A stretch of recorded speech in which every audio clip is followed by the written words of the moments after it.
安禄山出身低微，靠军功和谄媚上位。有野史趣闻说他体重300斤，洗澡的用特大号头。见皇帝时故意摔倒逗乐杨贵妃。唐朝重用胡人将领，本为巩固边疆，却养虎为患。安禄山造反，不只是个人野心，更是民族和阶级问题的爆发。安禄山就是屌丝逆袭的古代版，只不过造反失败，成了历史反贼。电影《长安的荔枝》，李善德为了给老板娘杨贵妃送的荔枝快递，差点把命都搭进去。《长安志》记载，岭南的荔枝骑快马传送，沿途驿站接力，堪比今天的顺风加特急，几千里翻山越岭，就为博美人一笑。好听点叫盛世宠妃，不好听点那叫劳民伤财。电影结尾，李善德九死一生，总算完成了任务。可镜头一转，一个胖乎乎的身影在远处冷笑，谁呢？安禄山。底下字幕一打，天宝14载，安禄山反。你可能纳闷，这荔枝跟安禄山造反有啥关系？表面上看，一边是一骑红尘妃子笑，一边是远在范阳的安禄山，好像风马牛不相及。但各位别忘了，历史就是这么有意思，它总是在冥冥中有因果链的。唐朝这条链恰恰被荔枝、权力和人心给一环一环套死了。今天咱就来深扒一下这个安总的创业史。话说这安禄山他不是中原汉人，正史《旧唐书》里说他是瀛州柳城的胡人。他爹妈是谁？说法就多了，有说他妈是突厥女巫，求神拜佛生了他，生下来就霞光满天，跟哪吒似的。这当然是后人给他编的龙傲天剧版。靠谱点的说法是他是个混血儿，从小没了爹，跟着妈改嫁给一个姓安的突厥将军，所以才叫安禄山。这哥们小时候那叫一个不务正业，为了混口饭吃，他从小就在边境的贸易市场当牙郎。啥叫牙郎？搁现在就是既懂外语又懂行情的金牌销售兼地陪，当然偶尔也干点零元购的勾当。史书说他性狡黠，善揣人意，就是脑子灵活，鬼点子多。据说他还会6种番语，这在当时高低也算是国际化人才了。他人生的第一个转折点来得相当戏剧化。有一次他偷羊被抓，要被当场砍了。就在刀要落下来的时候，他突然对着监长官幽州节度使张守珪，也就是当地军区司令，大喊：领导，您不是要灭了契丹吗？干嘛要杀我这个猛男？张守珪一愣，嘿，这胖子挺狂啊。看他膀大腰圆，就让他跟人比划了一下，发现确实是块打架的好料。行吧，死罪可免，滚去当兵。从这一刻起，安禄山点亮了他的第一个技能点：高端向上管理。他打仗勇猛，立功飞快，但更牛的是他的情商。他管比自己大好几轮的张守珪叫阿爷，也就是干爹，把这位领导哄得服服帖帖，一路给他开绿灯，提拔他当了平卢军的兵马使。安禄山的第一桶金是靠嘴和演技挣来的。光为搞定直属领导还不够，安禄山很快就迎来了终极面试，面见大唐集团的董事长唐玄宗。在这里，他点亮了第二个也是最重要的技能点：影帝级表演。他把自己包装成一个傻乎乎、憨态可掬的忠臣胖子。玄宗指着他肚子开玩笑：“你这肚子里装的啥？这么大？”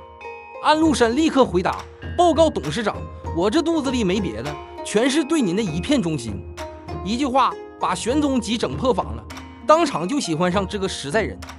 接下来就是他演艺生涯的巅峰之作，认杨贵妃当干妈。一个40多岁的油腻大叔管一个20多岁的漂亮老板娘叫妈，这操作放今天绝对能上热搜第一。每次开集团大会，他都先给干妈磕头，再给董事长磕头。玄宗不解，他解释说：“我们胡人的规矩，妈比爹大。”这话把杨贵妃哄得心花怒放，真把他当好胆了。最炸裂的是，贵妃还真跟他玩起了过家家。安禄山生日后第3天，贵妃让人把他用婴儿襁褓包起来，搞了个洗3仪式。玄宗听说后，不但不觉得荒唐，还乐呵呵的跑去围观，打赏了一堆红包。看到没？当一个公司的企业文化开始变得如此魔幻时，就离出事不远了。当然，安禄山的崛起也离不开一个重要的天使投资人——宰相李林甫。这位口蜜腹剑的李总，为了巩固自己的权力，打压有政治前途的文官，就疯狂向玄宗推荐胡人当封疆大吏。他的算盘是：胡人不识字，没文化，当不了宰相，对我没威胁。安禄山就是他这个养蛊计划里最肥最壮的那只股。于是靠着能打、会演、情商高这套组合拳，加上董事长宠、老板娘爱、CEO 挺，安禄山像是坐上了火箭，最终身兼平卢、范阳、河东3镇节度使。这相当于什么？整个大唐集团的东北和华北2大区的安保、物流、人事全归他一个人管，手下近20万员工，而且都是他亲自招聘的嫡系部队，包括铜锣、西契丹等胡人子弟，只听他安总的。李林甫死后，杨国忠当了宰相。这位国舅爷可不像李林甫那么有城府，他跟安禄山是死对头，天天在玄宗面前说安禄山要造反，这下可把安禄山逼到了墙角。他知道杨国忠早晚要弄死他，与其坐以待毙，不如放手一搏。就在这个节骨眼上，发生了长安的荔枝里那一幕。为了老板娘吃到新鲜的荔枝，整个集团的顶级资源被拿来公器私用，搞得鸡飞狗跳。这消息传到安禄山耳朵里，他彻底看明白了，这家公司从根上已经烂了。董事长沉迷享乐， CEO 贪婪无能，高层内斗不休，索性一不做二不休，造反呗。公元755年，天宝14载11月，安禄山在范阳起兵，号称20万，对外宣称奉了密诏讨伐杨国忠。叛军一路势如破竹，河北州县望风而降。为什么这么顺利？因为河北的官员很多都是安禄山提拔的，老百姓也以为他真是来清君侧了。而长安总部这边呢，太平日子过久了，能打的将军没几个。玄宗还犯了个史诗级的错误，听信小人谗言，把仅有的2个能打的战区司令高仙芝和封长清给砍了。这操作相当于在团战前自家 DC 和打野先上去送了。曾经不可一世的唐玄宗只能带着杨贵妃仓皇逃往四川，路上就发生了著名的马嵬坡兵变，愤怒的士兵杀死了杨国忠，又逼着玄宗赐死了杨贵妃。那个曾经让安禄山叫妈的女人，最终成了这场叛乱的牺牲品。安禄山攻入洛阳后，就迫不及待地称帝了，国号大燕。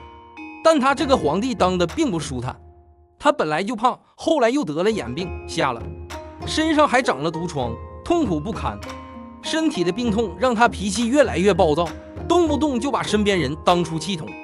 最终，这个靠认爹起家的人也栽在了儿子手上。他宠爱小儿子，想废掉太子安庆绪。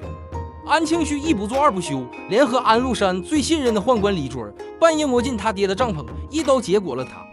这一幕放在今天，简直比连续剧还狗血。